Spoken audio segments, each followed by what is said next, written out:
Welcome, everybody, to the very first episode of the Weaving Wisdom podcast.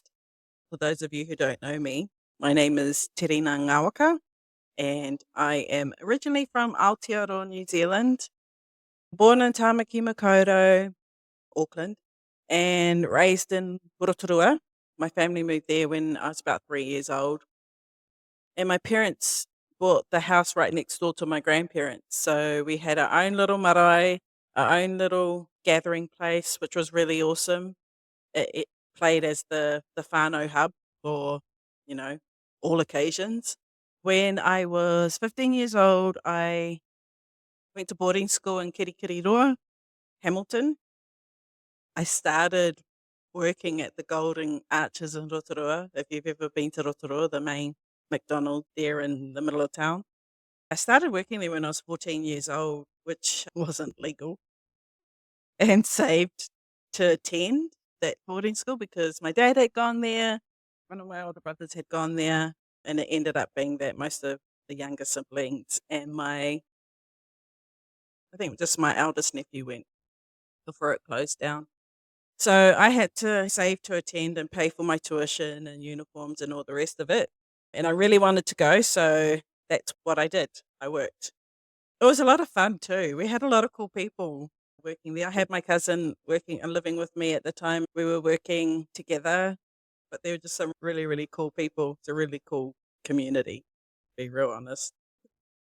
So yeah, while I was at boarding school, I'd go home during the holidays to work, which was cool, but not sometimes because, people were going off and spending the holidays with each other.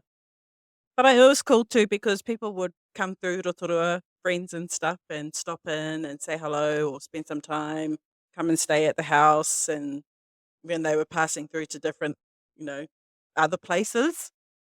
So that was cool. When I graduated, I stayed on in Hamilton and spent a good chunk of my life there.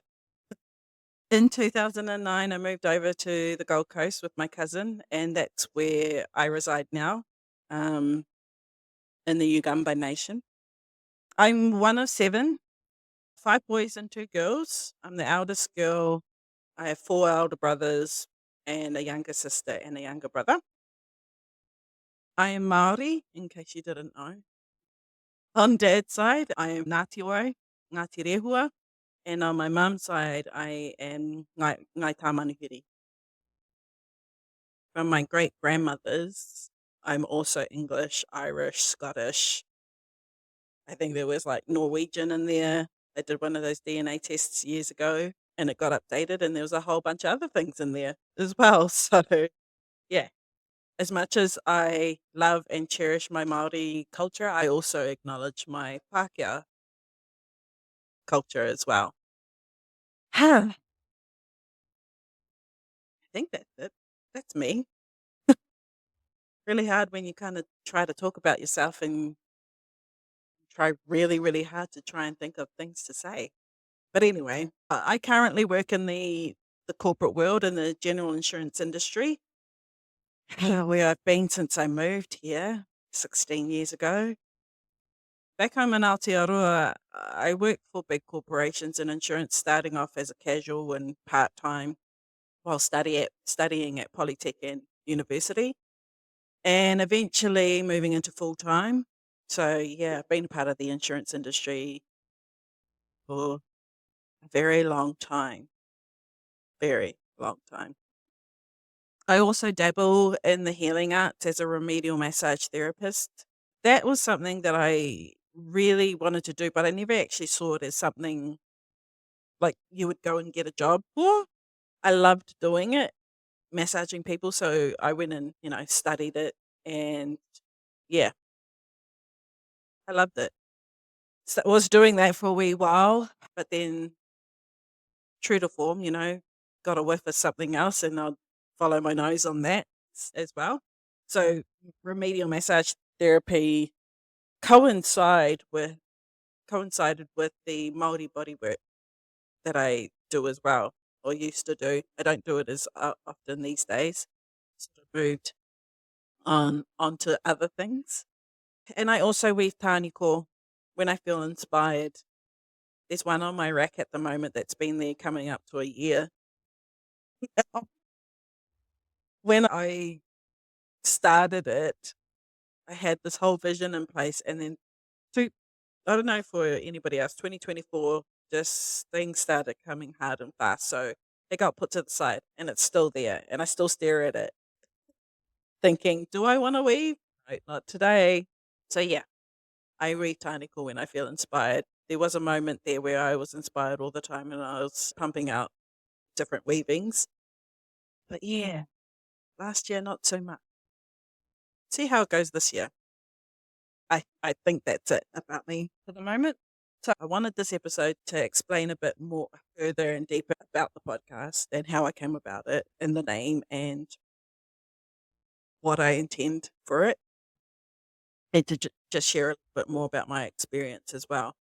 So talking about weaving, because I weave taniko, there's a lot of things that I sort of refer back to as like, life moments when while I'm weaving and compare it, personalize the weaving. And in those moments, I kind of realize like we're constantly weaving in life. Every moment, every experience, every opportunity, you are weaving. And we weave alone, we weave in our own lanes, and then we weave and collaborate with us.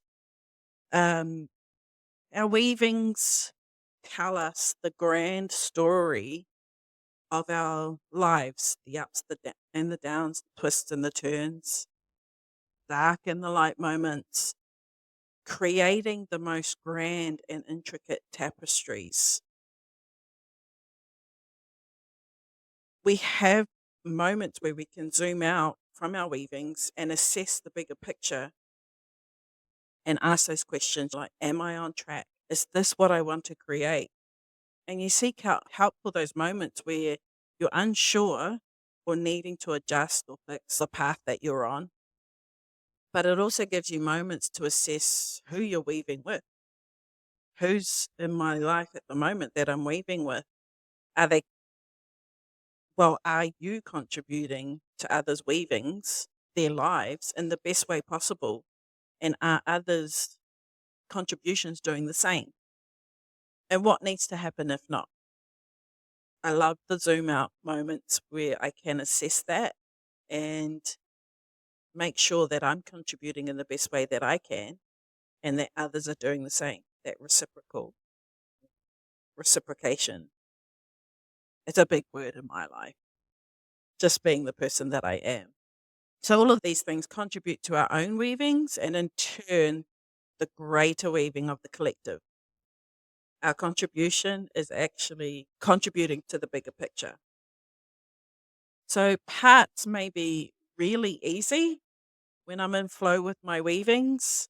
It's easy and time passes so quickly and I create with more ease and more flow. And some parts, they are crunchy. They get really, really hard to get through. It's like when you're cruising along and then all of a sudden there's a bit of a sticky patch and you have to pull back and go, what's going on? What's happening? Yeah, it's fascinating because, we weave in our own lanes, creating our own tapestries and also create with others, learning, growing, playing, creating, having fun as we go. So everything that we have experienced and created up until this point in our lives is unique and it has potential to help others who are going through what you have been able to master. It also allows connection and understanding, which makes going through this crazy life a little less hectic, chaotic, heavy, a little less lonely. Weaving wisdom for me is created to be a space to bring people together, to share their stories and experiences, and the hope that it will help others out there looking or searching for some sort of help, some sort of connection, who will hear a story similar to theirs that sparks a bit of hope in them to keep going, to let them know that they can do it, that there's help, that there's people out there that are been through what you're going through, experiencing what you're experiencing, not exactly, but similar enough to be able to help and to lend a hand in those moments.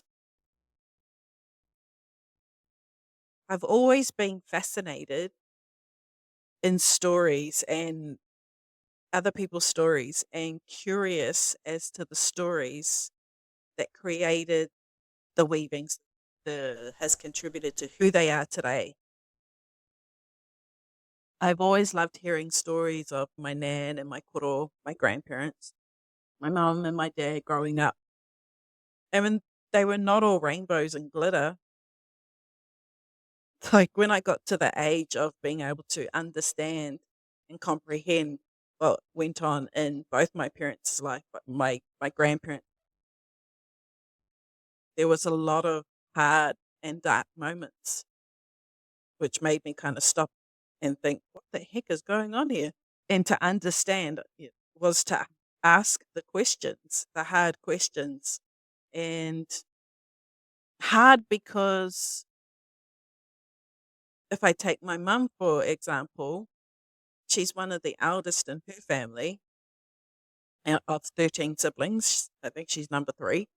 And she saw a lot, she heard a lot. And to ask her those questions was asking her to relive those moments. So it is still a sticky point for her. But I'll get to her in another chapter in the podcast. But yeah, for me, it asking the questions helped me to understand a lot more because their weavings are a part of mine and my weavings are part of the weaving. So, you know, storytelling is in all of us. Some are better at it than others. When you think, back in the day before the written language came to be, our ancestors would pass down their wisdom and knowledge through song, through dance, through chanting, and storytelling. And I like to look at it that way, that when they pass their knowledge and wisdom down to us, we receive it and then we weave it into our own stories in our very own unique ways. They contribute to the intricate weavings that we've created throughout all the different stages, all the different levels and versions of ourselves. And I love that. I love what that creates. And it's probably part of the reason why I will ask the question and I will be persistent in getting the answers. Yeah, I kind of look back on, sort of bugging my mum about those stories and those experiences. It wasn't satisfactory to me. I would keep asking or keep questioning, I should say, until I knew, there was a point where, yeah, it was a bit too mummy, too sore for my mum to carry on. But we're getting there. We're getting there. Just with this podcast, I think. So with the whole theme of storytelling and, podcasts usually are episodes, I call them chapters.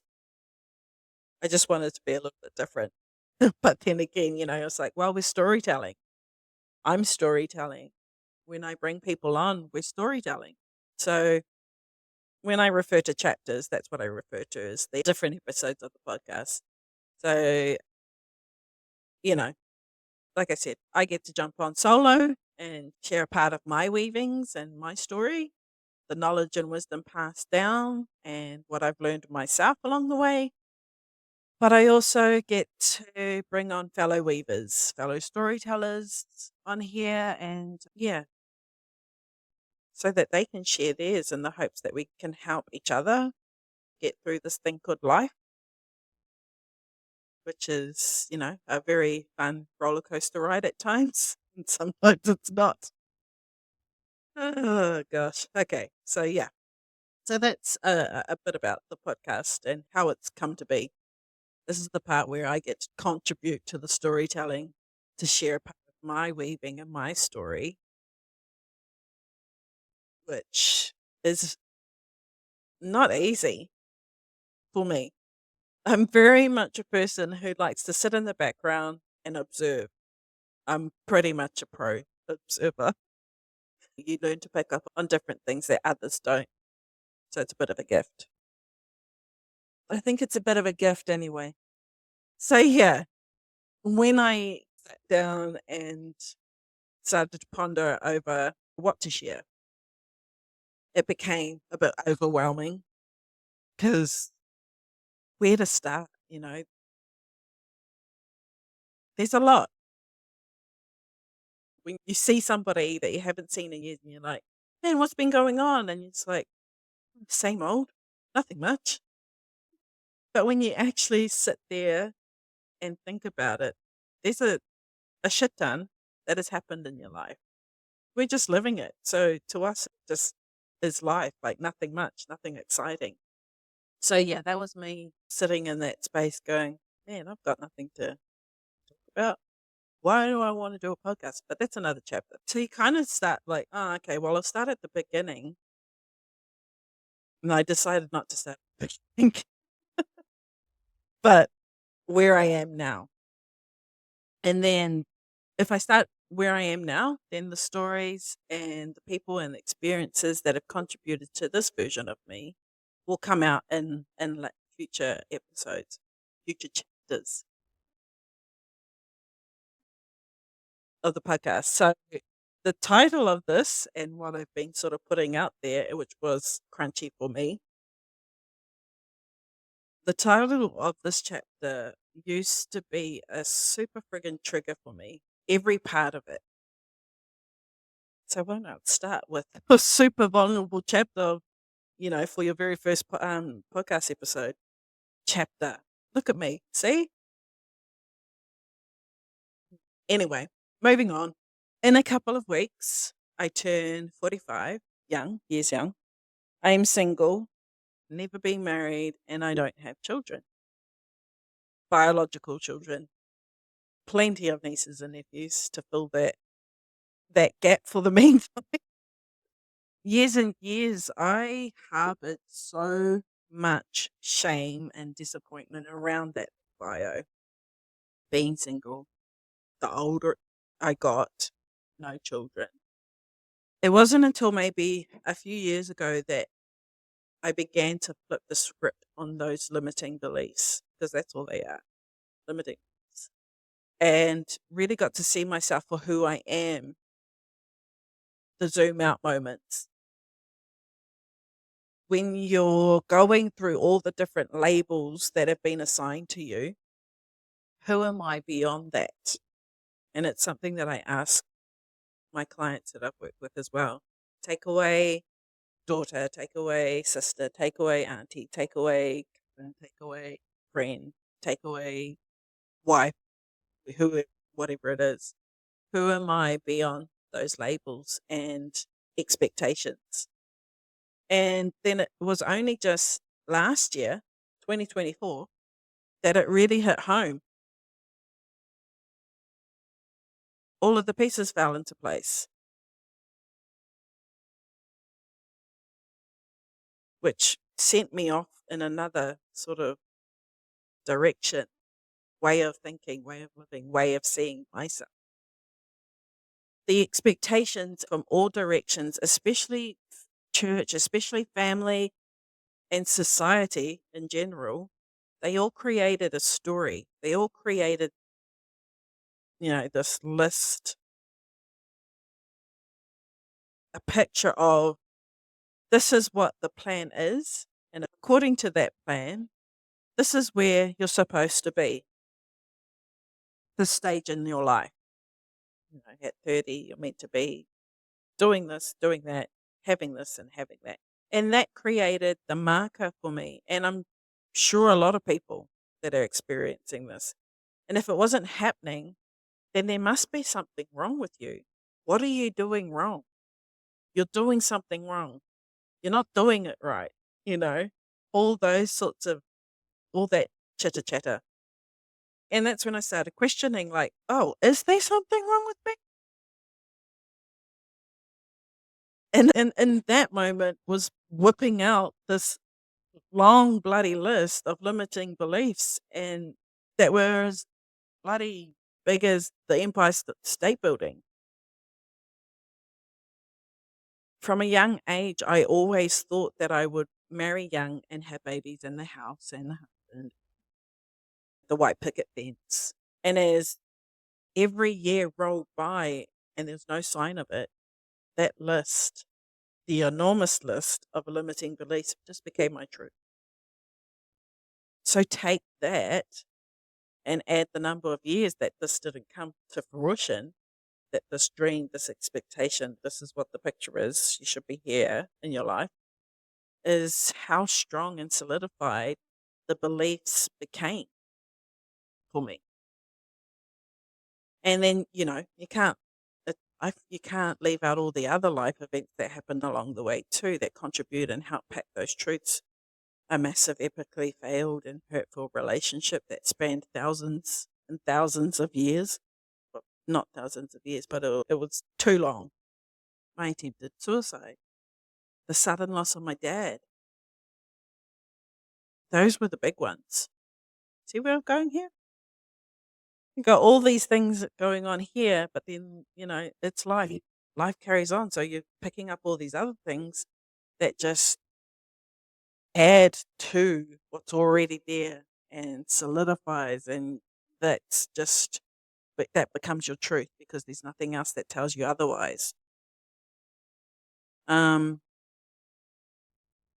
yeah, so this part of my story is where I started to find any excuse to escape and numb the pain, and I learned to do it all with the greatest smile. How are you? Good. How's things going? Great. And giggle. And I learned to do that with many masks. The masks I learned to wear and versions of me that I, you know, presented to the world cover hurt, disappointment, shame was so convincing. I even convinced myself that everything was great, that this is normal. I was fine. Yippee-ki-yay, motherfucker.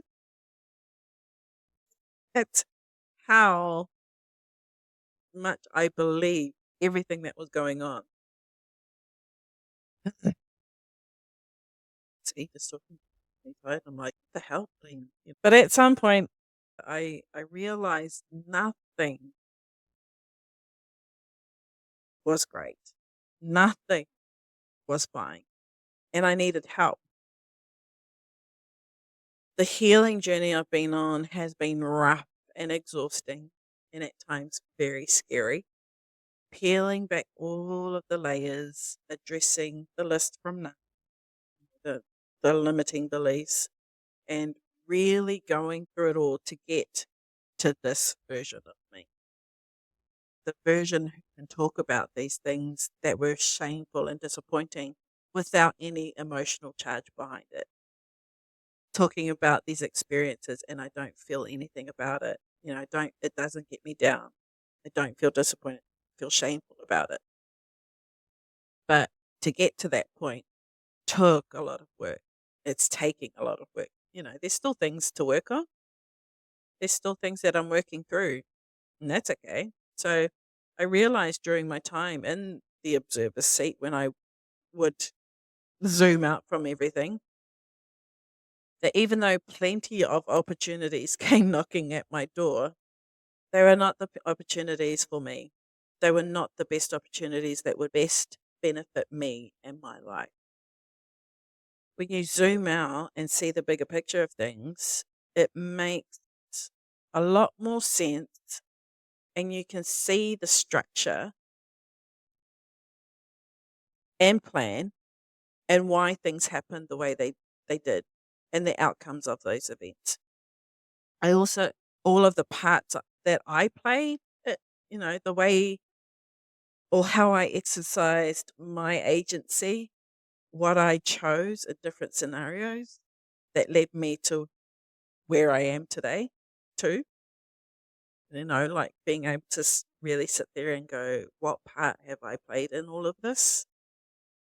Some of them will be good. awesome, and some of them will be very confronting, or have been, I should say. And I'm not and never will be in a rush to do things according to somebody else's rule. I guess that's a blessing from being able to zoom out.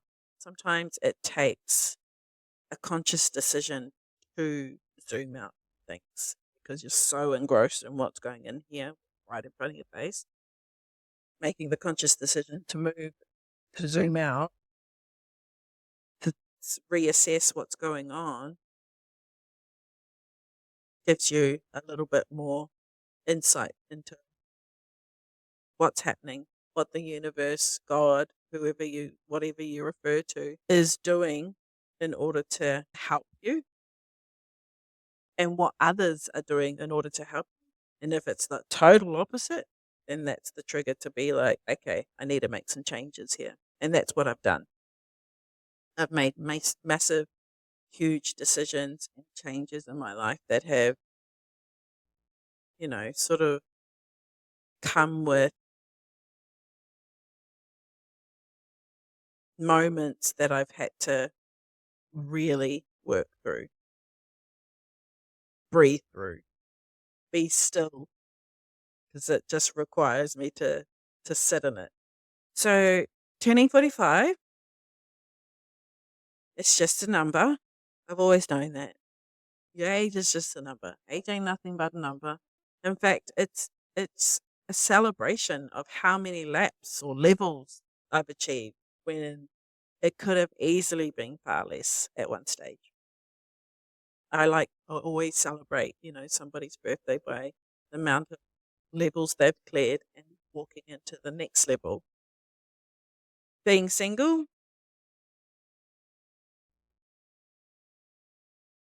I love my own company.